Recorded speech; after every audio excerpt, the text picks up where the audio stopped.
ሲድማ እንዳዘነ ሰው እግሯ ስር ድፍት ነው የምለው። መቼስ እች ልጅ እድለኛ ናት። እግሯ ስር ስወድቅ ደግሞ እኔ ሁለተኛው ነኝ። አንደኛው ደግሞ ማን ነው? ማን ይመስልሻል? ለአሁኑ እንሂድ በእናትሽ።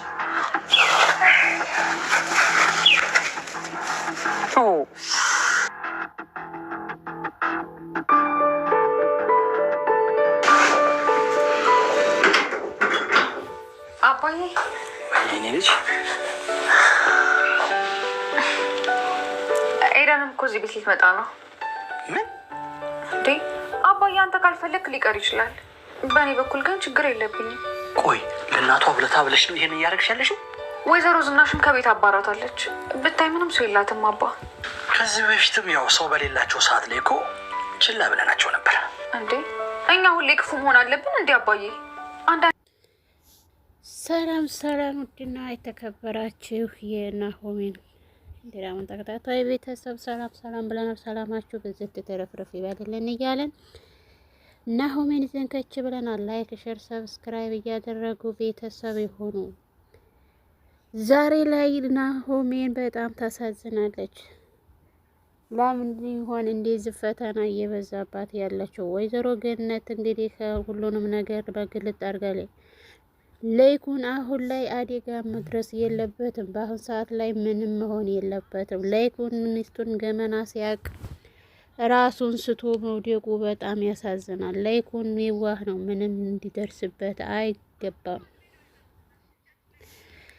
ዝናሽ የስሉ ነገራቶችን እንዲትሸሸግላት ስትል ራሷን አደጋ ላይ ጥላለች። ለገነት ብዙ የምትፈልገውን ብር አስገብታላት ነበር። ገነት ግን አሁን ላይ ሁሉንም ነገር እንዳልነበር አርጋ ቀይራባታለች።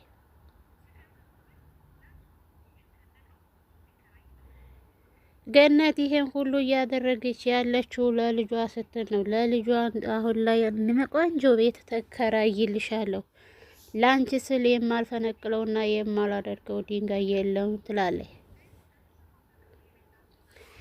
ለይኩን እንግዲህ ለተሰማ ቤት እንደሚገዛለት ስለምታቅ ነው ይሄን ሁሉ ነገር እያደረገች ያለችው። ለይኩንስ አሁን ላይ እንዴት ይሆናል? በዛው ይሞታል ወይስ እንትን ይላል?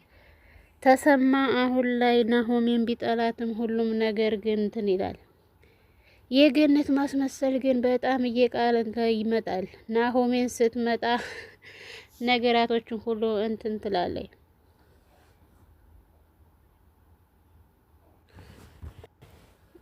አቶ ተሰማ አሁን ላይ ለምንድነው ናሆሜን ወደ ቤት ልታመጫቸው የፈለግሽው ብሎ ቢጠይቃትም አሁን ላይ እኮ ኤዴን ተቀይራለች ትለዋለች። ኤዴን መቼም ቢሆን አትቀየርም ልጄ፣ ዝም ብለሽ ራስሽን አደጋ ላይ እየጣልሽ ነው ቢላት ናሆሜም በትንሹም በትልቁም ነገራቶችን በትክክል ታረጋለች። ናሆሜ አባቷን በጣም ተቀይመኸኛል ማለት ነው ብላ ስትጠይቀው እኔ ምንም የተቀየምኩብሽ ምክንያት የለኝም፣ ነገር ግን አሁንም ቢሆን ከሱ ጋር ካላቆምሽ አሁንም ወደፊት እንትን እላለሁ ትላለች። ናሆሜም አሁን ላይ የመቀየር ምክንያት አንተ ነህ፣ አንተ ደህና ተሆንክልኝ ሁሉንም ነገር ትቼ ወደዛው እሆናለሁ ትለዋለች። እኔም እንደዛ ማድረግ የምትችይው አሁን ላይ እኔን ደስተኛ ማድረግ ከቻልሽ በጣም ደስ ነው የሚለኝ ይላል። ናሆሜን በዚህ በደስተኛ አባቷን ደስታ ነው የምትፈልገው እና ሁሉንም ነገር እንትን ትላለች። አቶ ለይኩን ራሱን ስቶ በተወደቀበት ጊዜ እንግዲህ እኔ ነኝ ጥፋተኛዋ ትላለች። ጥፋተኛ መሆኗንም ማወቆ አንድ ነገር መሆኗ ነው። ላንተ ስል ነው ያለች እንግዲህ ወይ እያለኝ ነው። እኔ ነኝ ባሌን የገደልኩት፣ እስቲ ተረጋጊ ቢላት ዳግም እሷ ግን ልትረጋጋ አልቻለችም። ዳጊ ይሄ ሁሉ ይሆናል ብሎ ምንም ያሰበው ነበር። ዛሬ ላይ ቁጭ ብለሽ ብታለሽ እና ዛሬ ላይ ወየው ብትይ መጀመሪያ ላይ ነበር ይሄ እንደሚመጣታ ማወቅ የነበረብሽ ይላታል። ነገር ግን እሷ ደግሞ እኔ ነኝ ጥፋተኛ ብላ ምንም ልሰማ አልቻለችም። አሁን ላይ ሁለታችንም መወቃቀሳችን ምንም ስለማይጠቅመን እማዬ ዝም ብለሽ አዳምጪኝ፣ ዶክተሯ ምን አይዟችሁ ደህና ነው ብትላቸውም እነሱ ግን ሊረጋጉ አልቻሉም። አቶ ለይኩን እሷን ለመግደል እንግዲህ ክላስ ይዞ ለመምጣት ወደ ክላሱ ሲገባ ነበረ ሁሉም ነገር የተዘበራረቀባቸው። አቶ ለይኩን አሁን ላይ እንደዚህ ሊሆኑ የቻሉበት ምክንያቱም ባላወቁበትም መንገድ ሁሉም ነገር ዝብርቅርቅ ወጥቶባቸዋል። አቶ ለይኩን መሞት የለባቸው መዳን አለባቸው። ለይኩን አሁን ላይ ምንም የሚፈጠር ምንም ራሳቸውን ስተው ቢወድቁም ወደ ድሮ ማንነታቸው እንደሚመለሱ ተስፋ እናደርጋለን። ኤዴንን በክለንት እንግዲህ በጥይት ታስፈራራት የነበረችው አፉገራንታይና እውነታውን ንገሪያት ትላታለች።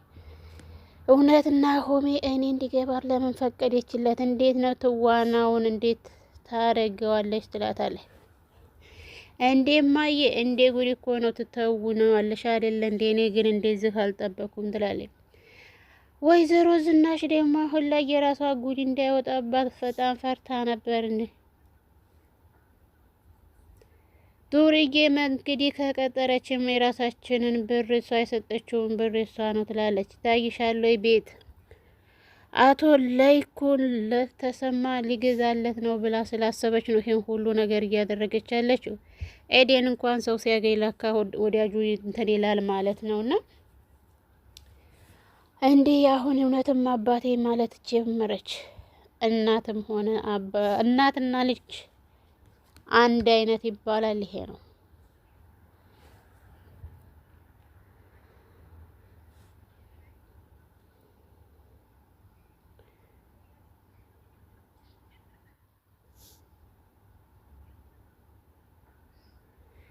ለይኩን ለገነት የጋግሞ ስልክ ቢደውልላት ስልክ አላነሳችም። የገነት ገንዘብ ወዳጆችም የተለየ ነው። ገነት ዝም ብለሽ ብሩን አስተላልፊ፣ እኔ ምንም ነገር አላረግም። አቶ ለይኩን አሁን ላይ ደሜ ከፍ ብሎ እንዲሞትልሽ ትፈልጊያለሽ ይላል። በንዴት ነው ደሙ ላይ የወጣበት። አቶ ለይኩን ማስታወስ እንዲችል ዱዓ ማድረግ ነው እንግዲህ። ኤዴን አሁን ላይ በፍራቻ ልቧ ወደታች ልትወርድ ነው። ኤዴን እጅሽን ነበር ያገኘችውና ነገር ግን አሁን ላይ ከቤት መውጣት ግድ ስለነበረባት ስልኳን አሳልፋ ሰጥታ ወደዛው እየሄደች በነበረችበት ሰዓት ላይ ዳግም ወደ እሷ ይመጣል። ዳግም ሲመጣባት በጣም ትደነግጣለች። ዳግም ሲመጣ ምንድነው እንደምን ሆነሽ ነው ብሎ ሲጠይቃትም እኔ ምንም አልሆንኩም ትላለች። እቃ ልገዛ እየወጣሁ ነበር፣ አንተ ምን እየፈለግኩ ነው ብትጠይቀውም ወይዘሮ ዝናሽን ፈልጌ ነበር የመጣሁት ይላል። ወይዘሮ ዝናሽ አሁን ላይ ሳሎን የሆነች ሲነግራት እሷን በደስታ ትሮጥና አሁን ላይ ያለሁበትን መንገድ ከዚህ መውጣት እንዳለባት ታውቃለች። ዳግም እናቱን ሲያናግር ኤድዴን ደግሞ ከዛ ወደዛው ላሽ ማለት ነበረባት እና የግዴታ ወደዛው ላሽ ትላለች። ነፍስ ውጪ ነፍስ ግቢ ብላ ነበር። ኤዴን ስልኳን እንኳን የምትወደውን ስልክ አሳልፋ ሰታታለች።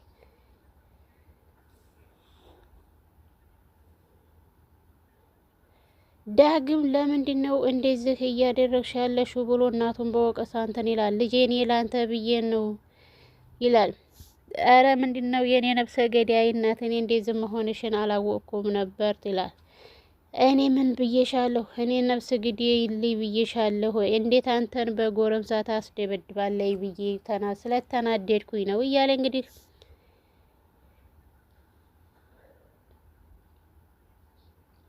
ዳግም አሁን ላይ በሷ እንድትመታ እንኳን የምታውቀው ታሪክ የለትም። ግን በጣም ነው የምታሳፍሪው። እንዴት ስለወለድሽኝ ልብሽ አራራ፣ እንዴት ለሌላ ሰው ልብሽ ራራል ብዬ አስብ ነበር። ያስ ጥፋተኛ ነበር። እንዴትስ ምንም ሳታረግሽ ነው እንደዛ እያሰቃየሻት እንኳን እያለች እሷን እንደዚህ ልታሰቃይ ጀምሮሽ እንደዚህ እንደ እስቲ አንድ ቀን ልጠይቅሽ፣ የእናትነት ፍቅር አዝቤ ከመጣሁ ጀምሬ ስለ እናትነት ፍቅር ከቤት የውጣ ከማለት ውጭ ምንድን ነው ያደረግሽልኝ? እያለ እንግዲህ ዳግም በጩኸት ይናገራታል። ለኔ ብለሽ ሰው እስከ መግደል ድረስ የተደረሻን ጊዜ የእናትነት ፍቅር ሲርበኝ የት ነበርሽ? ይላታል። እሷ ግን የውሸት ነበረና ሁልጊዜም በልቤ ነበር። ይሄኛውን ትዳር አለማፍረስ ያኛውን ትዳር ማፍረስ ነውና። በነገራችን ላይ ሁለት ትዳር ባንድ ይሆናል እንዴ? ላካ ጉድ ነው። አንዱን በገንዘብ አንዱን በዛኛው በደጋባ ለዛም ነበር አንተን ስረዳህ የነበረው እያለች እንግዲህ ሁሉንም ነገር ታታልለዋለች ልጁን ማለት ነው።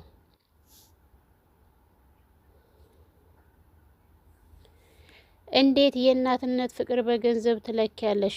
አሁን ከሄጂና እናቴ ልጄ ብለሽ ካሰብሽ አሁን ላይ ሂደሽ እግሯ ስር ወርቀሽ ይቅርታ ትጠይቂያለሽ ይላታል።